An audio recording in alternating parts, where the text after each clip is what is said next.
Hello, good morning, and welcome to our second lecture on Saint Simon. So, yesterday we discussed about how Saint Simon was concerned about things past, things present, and the future, and we ended up by with his quote that says that the golden age of human species is not at all behind us, it lies before us. It is the perfection of social order. So basically, therefore, we understand that Saint Simon was concerned with the social and political upheaval uh, around that time, especially in the aftermath of the French Revolution. And therefore, he is intrigued by what is going to happen, what has happened, and what is going to happen in the future. And that is why he keeps on insisting about the new imagination or the new ideas, the avant-garde, and how the men of imagination together with the scientists and the industrialists will bring about the all conditions necessary, especially for the satisfaction not only of human physical need but also of the spiritual need. And therefore, uh, uh, his concern, another very important concern, is especially the prospect of future happiness and well-being of human being, and through human being of the future happiness and well-being of the society. So as we have seen, Saint Simon, he founded a journal known as La Industrie in English, and he, through his writings, he sought to address many of the complex problems of the future, especially after the French Revolution, the future open society that has come out of feudalism, that already came out of the religious domination, the ecclesiastical domination, and also the Roman Catholic structure of functioning. So, therefore, in the future, he wants to address the complex problems that may arise, especially in this new emerging open society, as I said, in the aftermath of feudalism and the Roman Catholic structure of the 18th century. So, Saint Simon uh, is considered as the first French intellectual who saw that it was, the economically based conflict of classes that led to the ruin of feudalism and its nature of governance, or the nature of running the state, which was controlled by the feudal lords, and even along with the feudal lords, also the ecclesiastical community. So, therefore, as I said, Saint Simon saw that all these were collapsing after the French Revolution, and he has a strong belief that all these confrontation which led to the collapse is basically due to the economically based conflict, which means there was a class struggle, there was a class consciousness, there was a class a class confrontation. So, therefore, he attempted, after having seen all these, he made attempts to make scientific study of man and society, rooted, in the rationalist philosophy of the Enlightenment,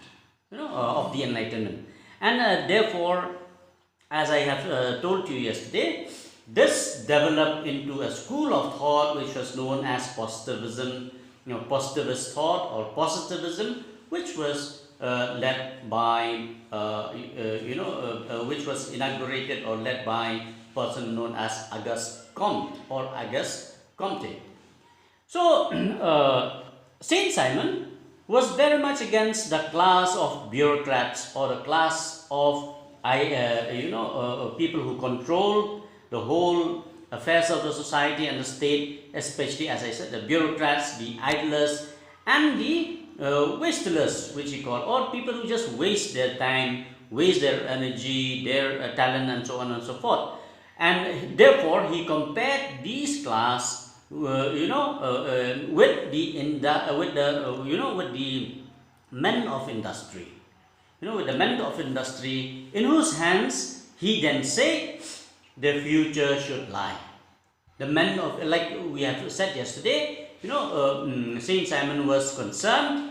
He thought that the other class was useless. They are good for nothing, and the men of industry, the scientists, and also the men of imagination or the academician, as well as people with a certain moral background or certain moral urge. These are the people who should lead the society forward. So, so this is a very, very important concern of Saint Simon. So, Saint Simon, as we can see, he is determined to change society based on, as I said earlier, the rationalist philosophy of enlightenment, which means he is more concerned about the scientific development of the understanding of the society. So, therefore, his originality in his thoughts is basically based on his moralizing force, on the moralizing force of science and industry, and also technological innovations. He believed that these are very, very important aspect in order that we can take the society forward. That is science, industry, and technological innovations. That is why he says that the avant-garde, the new experiments, the new ideas, new methods must be energized, must be led by the men of imagination. So that is exactly why he also dedicated his 25 years of his life in analyzing how these can be combined and as he said yesterday, counterpoint. So both, as we can see, both Saint Simon and Auguste Comte, they emphasize on on one aspect, the scientific, technological, and industrial industrial community. On the other hand, they also give emphasis on religion as the source of social integration. So basically what happens is, although the later Marxists will throw away religion, Saint Simon was still concerned about the combination of rationalist thought, of scientific approach, of industrial mind, and technological innovation, along with the emphasis on religion as the source of social integration. That is primarily because he believed that since the society has just come out into a new era, into new development, into an open society, religion can be the base of social integration or social cohesion, social social relationship. So therefore, he worked tirelessly, or he contributed immensely towards the integration of models of scientific rational thought and religious order in his work known as New Christianity. In his work known as New Christianity, which he published in 1825. So basically, what I can say is, unlike the later socialists, Saint Simon, along with many others that would come forward until Feuerbach, believed that religion has a very important role to play along with science, along with rationality, along with industry, along with technology. So, therefore, he kept on emphasizing on the the ethical and the essentially Christian principle of social reform, in the name of greater equality and social justice. So, in the name of, I repeat again, in the name of greater equality, in order that people can enjoy that quality along with others, also in order to ensure that there is social justice for the working classes, Saint Simon believed that there is a need, as I repeat again, for the society to have to root itself in the ethical and also the essentially Christian principle for the purpose of social reform. Therefore, we can say, uh, uh, you know, Saint Simon, he projected, therefore, social organization. He projected social organization and purposely for the purpose of achieving through persuasion and rational agreement, a certain kind of cohesion. So he believed that that social organization or society can organize itself not merely because people are eager to organize. It is difficult for the working class, it is difficult for the middle class, for the general people to organize themselves. But he says society has to be organized via persuasion, a theory of persuasion. He believed in the theory of persuasion, which means to persuade people, which rather means to make people convinced that there is a need for social change, there is a need for greater equality, there is a need for social justice, and so on and so forth, particularly for the working class. And therefore, how are we going to do that? How are we going to bring about social organization through persuasion? He says, through rational arguments. Through rational arguments rather than through violence. Or rather, or via constitutional and legal means. He says, of course, those may also contribute to so many other aspects of social development, but he says the best way was through rational arguments, or through rational dialogue, through through dialogue, like Plato and Aristotle conceptualized.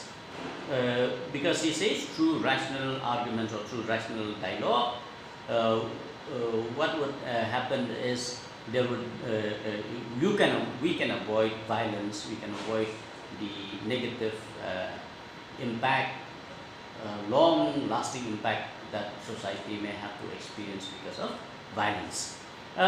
He also, therefore, he insisted that belief and morality, faith and morality could be brought into the service of social cohesion.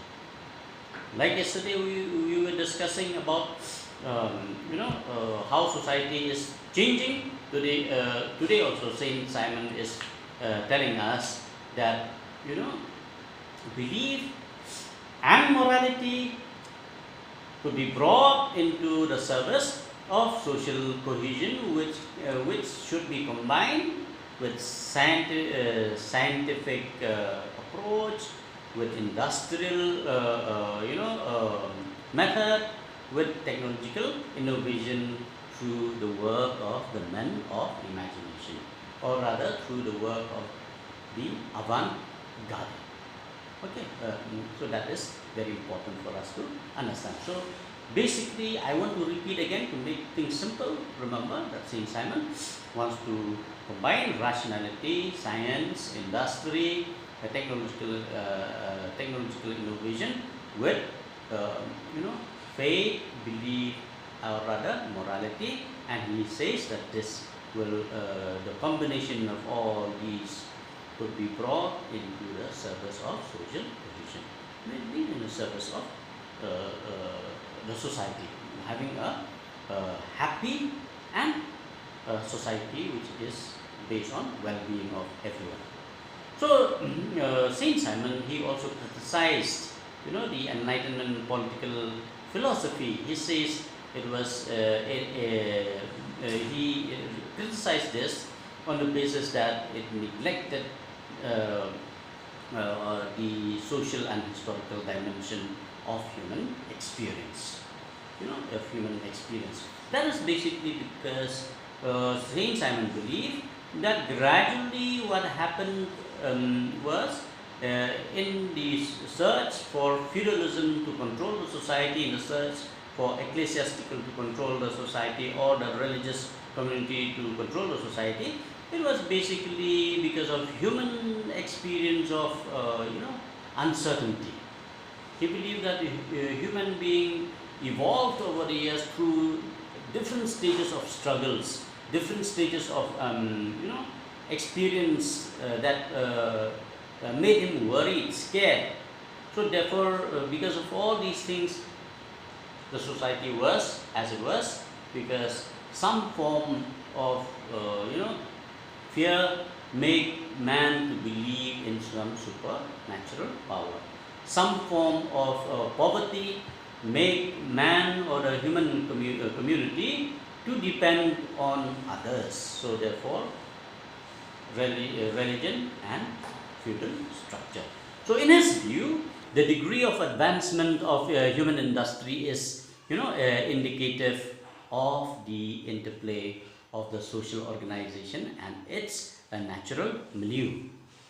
You know, so therefore he says that whatever has happened in human society, or whatever has happened in human industry is because of the interplay of the social organization and the natural milieu, which means that whatever had happened, as I just explained to you, it was because of the environment in which human being had to struggle and sustain. So therefore, it was as it is. It was because of the environment. So, like Karl Marx later, we must know that Saint Simon exercised a tremendous influence on Karl Marx, and so therefore, even Karl Marx says that society is as it is, as it were, because of the economic relationship. So, since industry, coming back to Saint Simon, since industry produces the motor of history, Saint Simon argues that that less rigid version of concepts such as nature, property, and the state are required, especially with the aim of providing a more holistic basis for the productive development of social organization. So, rather to say that for Saint Simon, since industry provide a motor, the means of history, it is important for us to have a less rigid understanding of concepts such as nature, property, and the state.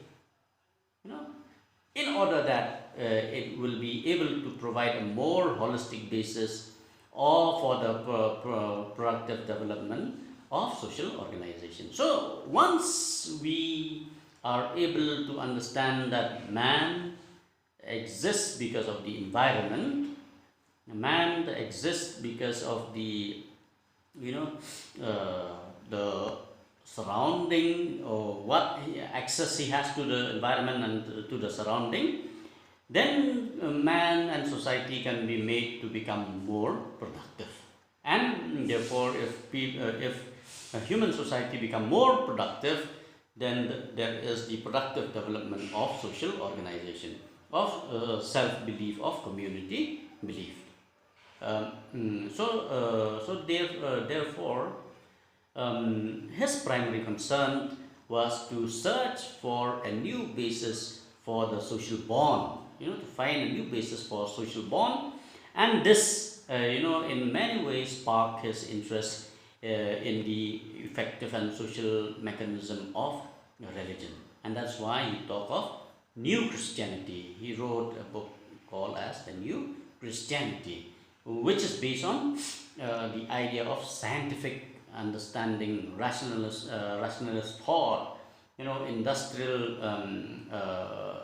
development, all this into the domain of religion. So uh, Saint Simon, as I discussed yesterday, has been often considered as a utopian socialist, primarily because of his haphazard mode of exposition. But having said all that, may I repeat again that Saint Simon believed that our thinking of the future should not be self-indulgent or escapist. Escapist.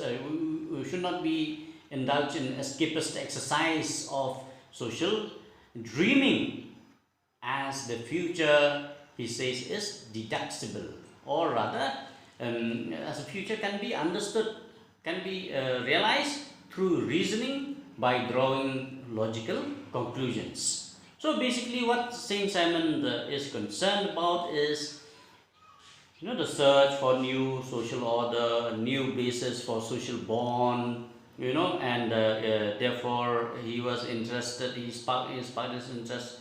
He was sparked by the interest of effective and social mechanism of religion.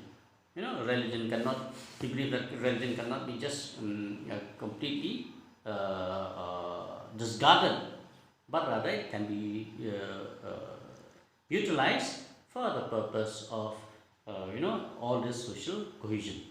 And therefore, in the process, now coming back to Saint Simon, in the process of engaging oneself with this whole process, Saint Simon was concerned.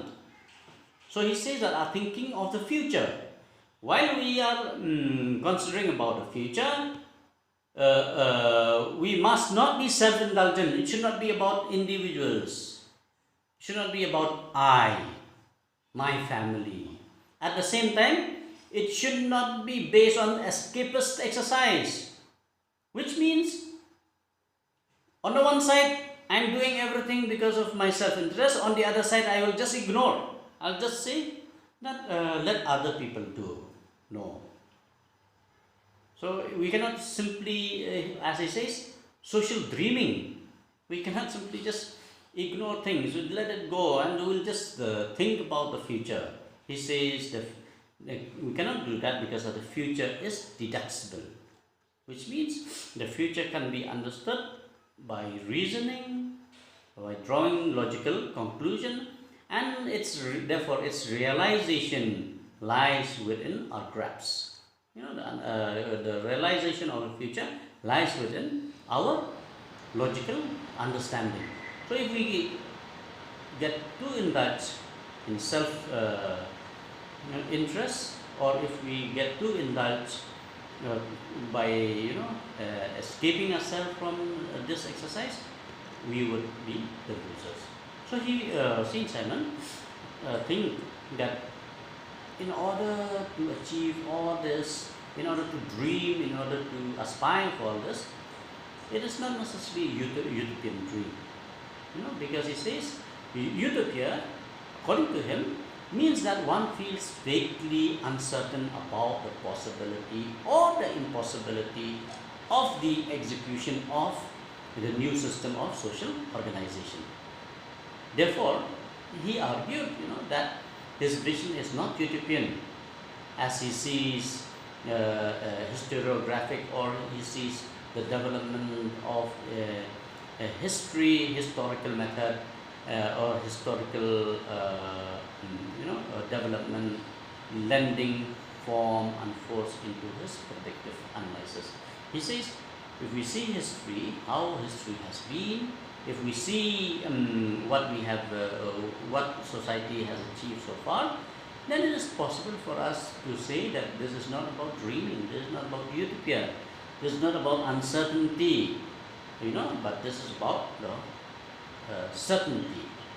So therefore, instead of considering the general state of affairs in the world from the present time, from the 19th century, which he felt was a least solid base for understanding anything, he believed in the future.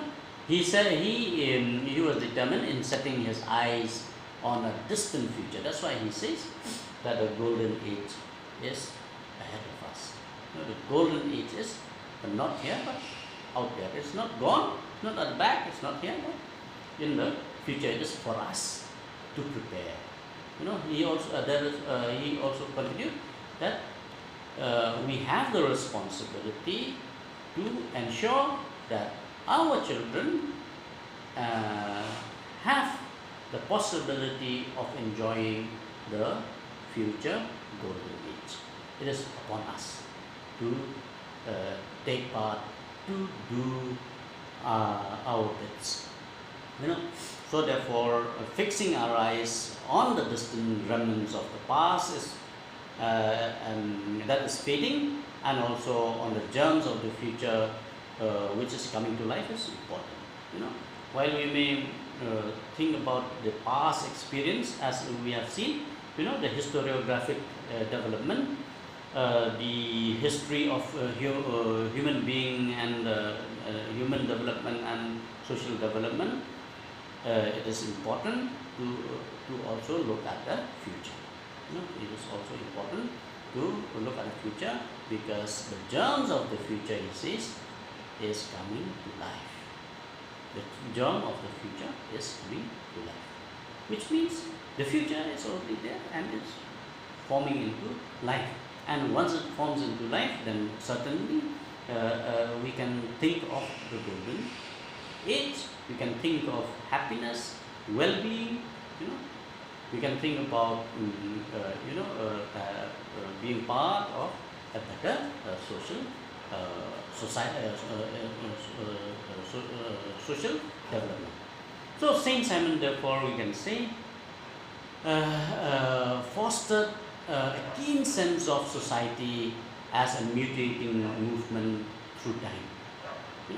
He fostered a keen sense of society, a very good sense, a very sense of society as a mutating development or mutating movement, which means a movement which is combining everything through time, and which would be shaped by different methods, especially in the process of conceptualizing the world.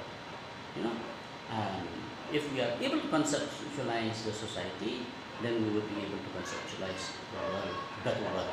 So therefore, he says all these are structured by different dominant regimes, and their underlying opposing forces bring forth a series of terms that provide compositional elements of the future, which means that there are different regimes that are already existing, and there are confrontations to those regimes, challenges to those regimes, opposition to those regimes. All these are important as they provide the compositional element of the future, which means the Marxists will say, like Hegel and others will say, the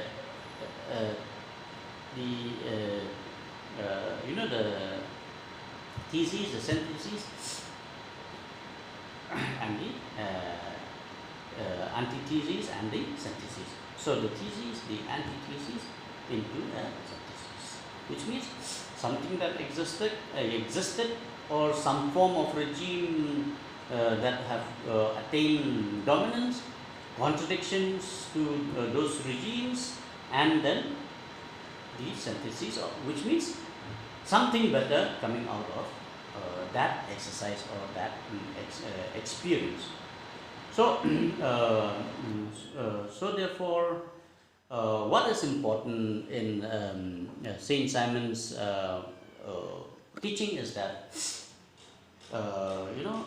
we have to understand that the old static hierarchies have now been overturned, especially after the French Revolution, after Enlightenment, and so therefore consequently people will no longer be regimented We have come out of feudalism, we have come out of ecclesiastical control, we have come out of the commanded society, which means a society which was completely controlled by force, into an open society. So people will not be regimented in the open society as they were under the previous regime, the ancient regime. Instead, the new regime would begin to combine, or in the new regime, people would begin to combine into associations, into organizations, into organizing themselves on the basis of class, on the basis of caste, as you can say. People will combine. People will combine because why? They want to have a happy society, a society which in which people can enjoy, everyone can enjoy the well-being, can benefit from the state, from the society itself. So therefore, they will form into association. They will form into association not necessarily because they hate others, but because they want to have a sense of social justice. They want to have a sense of equality, and they want to have a sense of a sense of belonging.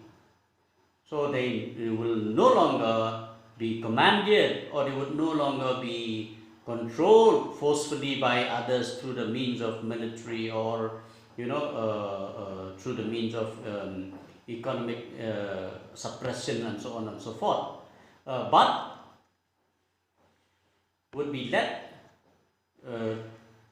through benevolent exercise, which would be led by exercise of mutual consent, which would be led by the exercise of mutual consent, like Emily Durkheim and others would talk about.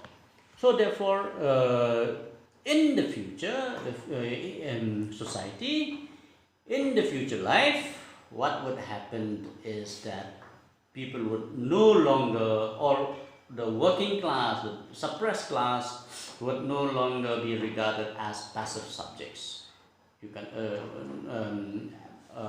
They cannot be considered as a group of people that are passive, that are going to ignore anything, but rather they can affirm themselves as societal producers. So the working class, since they are industrial in nature, since they are engaged in production, they will themselves affirm or confirm themselves as societal producers, which means societary producers, or rather people who are primarily important for the society, the primary agents of the society.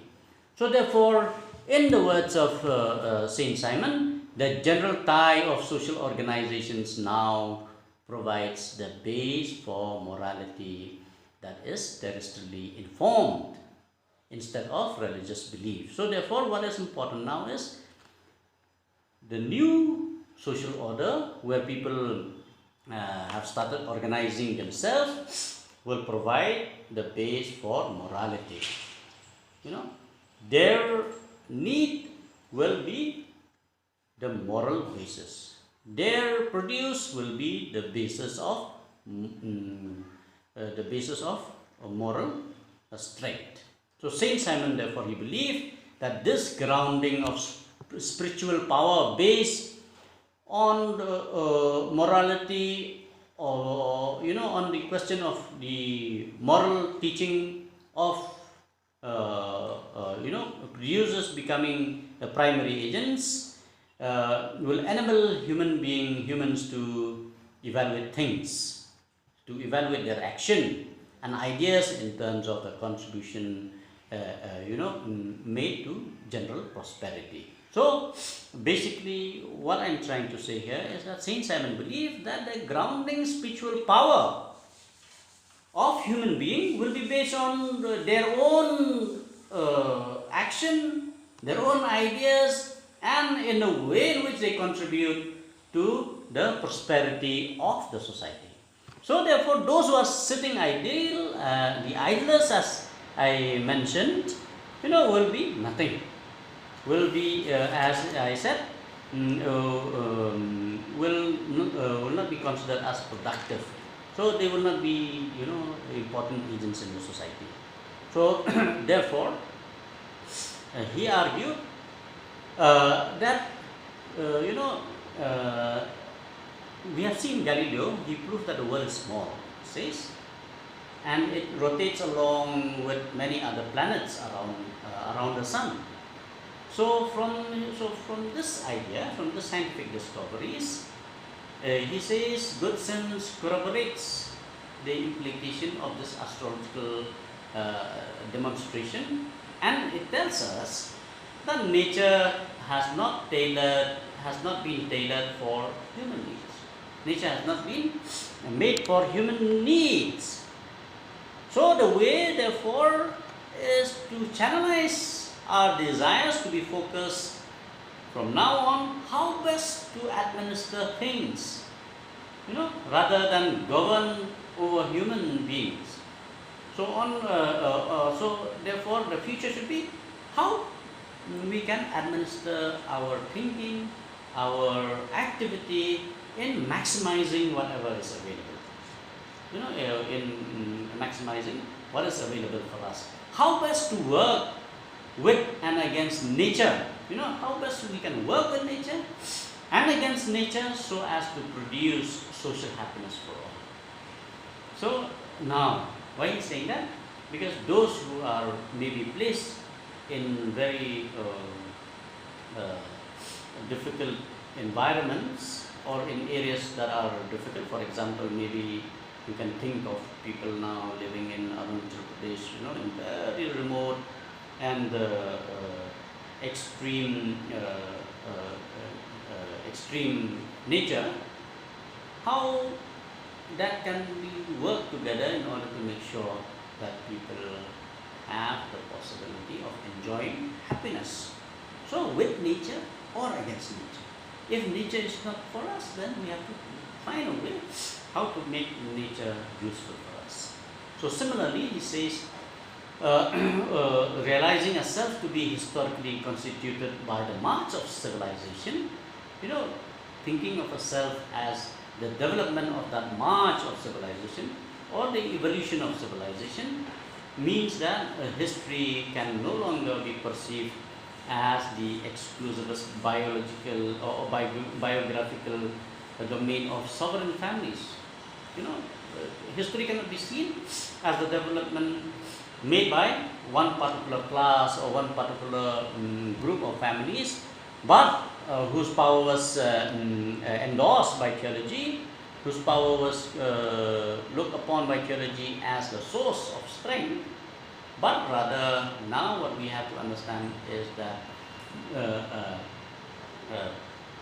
people in the world cannot remain passive. It is an open society. Everybody will participate. A majority will also engage in the process of changing the society. So therefore, people cannot be blindly pushed along by the irresistible force of progress. In the name of progress, people cannot be forced to believe in religious teaching or not to believe in religious teaching. Saint Simon argued that we can obey this law, in full knowledge of the facts. Only if we are aware of the facts, people can participate in it. So he says that the world is full of dynamic principle as revealed by scientific discoveries, and therefore what is important for all of us is that all these should be for the purpose of developing developing a sense of social cohesion. So therefore I will stop here for today. So therefore Saint Simon suggests that the march of human spirit has been enabled by two alternative sciences. One is the physics or of physics of unorganized brute matters, so to say, physics, and the other is physiology, the study and the struggle of human development. So therefore, as I said, Saint Simon calls all those who work to produce or make available of the different members of society as the industrialists. He believed in these people, and he called the other landed gentry, as parasites, you know. So therefore, he says the first should have more role to play as in the march of human spirit, and the other should be contained. So, and therefore he says society, once they organize themselves, the best social organization is that which renders the life condition of the majority as happy as possible by what? By producing or by procuring for them the maximal means and of facilities to satisfy their need. So the optimized social organization, he says, is therefore one that promotes industry and those who do and can potentially carry it out. Means those who engage in the mode of production. Basically what he is trying to say, in the words of Karl Marx, therefore the working class is the most important class in the society. So therefore, for Saint Simon, society as a whole should be regarded as industrial bodies in movement. Industrial bodies of movement. So, so therefore, this industrial body of movement may be living in a complex environment, but they can network among themselves for the purposes of enhancing their productivity. And the more they enhance their productivity, the more they will provide for the need of society, and therefore by producing for the need of the society, they can create a society of happiness and well-being. So let me stop here, and as I said, what is important for us to understand is that Saint Simon is concerned about how society has changed after the French Revolution and who is going to play a more important role in the society, and therefore for him the industrial class, along with the scientists, along with the men of imagination, all of them combined will bring about social cohesion, social organization. They will network, and therefore they will ensure that there is going to be a better society of well-being and happiness. So with this, I will end my lecture on Saint Simon. Of course, we can talk about so many things about Saint Simon, but let us focus on this particular aspect for this for our purpose of trying to understand the socialist thought of Saint Simon. So once again, thank you very much.